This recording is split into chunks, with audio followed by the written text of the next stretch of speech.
ایک مشہور سرجن تھے جن کا نام تھا ڈاکٹر ہشام۔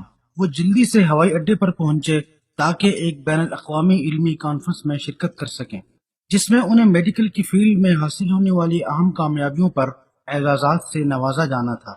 پرواز شروع ہونے کے کچھ ہی دیر بعد اچانک یہ اعلان کیا گیا کہ آسمانی بجلی گرنے کی وجہ سے جہاز میں خرابی واقع ہو گئی ہے، اس لیے ہنگامی طور پر جہاز قریبی ہوائی اڈے پر لینڈ کرے گا۔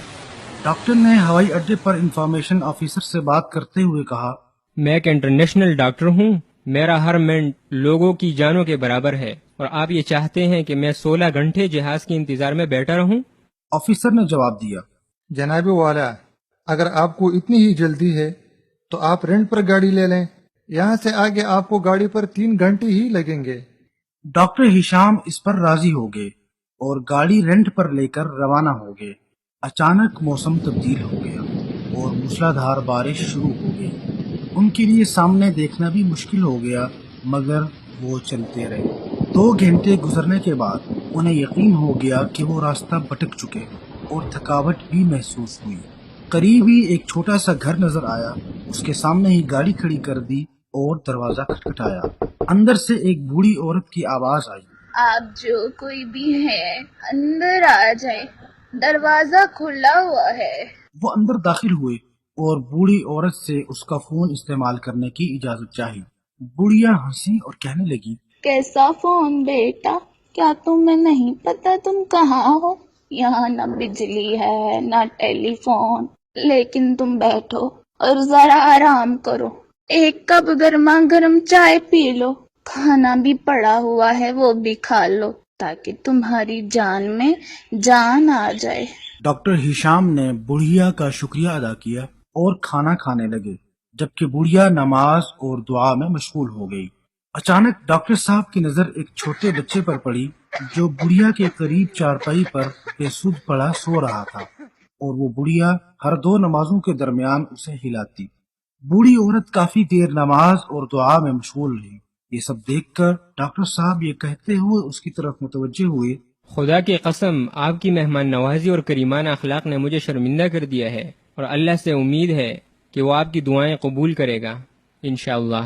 بڑھیا بولی، اے بیٹے، تم مسافر ہو جس کے ساتھ حسن سلوک کا اللہ نے حکم دیا ہے، اور رہی بات میری دعاؤں کی، تو اللہ تعالیٰ نے میری ایک دعا کے علاوہ تمام دعائیں قبول کر لی ہیں۔ یہ سن کر ڈاکٹر ہشام بولے۔ وہ کون سی دعا ہے جو ابھی تک قبول نہیں ہوئی؟ بڑھیا بولی، یہ بچہ جو تمہیں نظر آ رہا ہے میرا پوتا ہے، اس کے ماں باپ دونوں نہیں ہیں، اسے کوئی لا علاج بیماری لگی ہے جس کے علاج سے یہاں کے تمام ڈاکٹروں نے جواب دے دیا ہے۔ مجھے کسی نے بتایا ہے کہ ایک بڑا سرجن اس کا علاج کر لے گا، اس کا نام ڈاکٹر ہشام ہے، لیکن وہ یہاں سے بہت دور رہتا ہے۔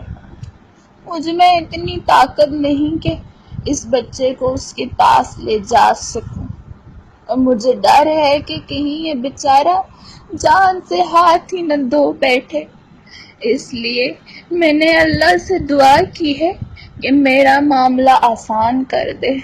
ڈاکٹر صاحب رو پڑے اور بولے، اللہ کی قسم، آپ کی دعا نے جہازوں کو خراب کر دیا اور آسمانی بجلیاں گرائیں اور بارش برسائی تاکہ مجھے کھینچ کر آپ تک پہنچائے۔ قسم سے مجھے اپنی آنکھوں سے دیکھنے سے پہلے یہ یقین نہیں تھا کہ اللہ تعالیٰ دعا پر ایمان رکھنے والے اپنے بندوں کی دعاؤں سے اسباب کو اس طرح پیدا کرتا ہے۔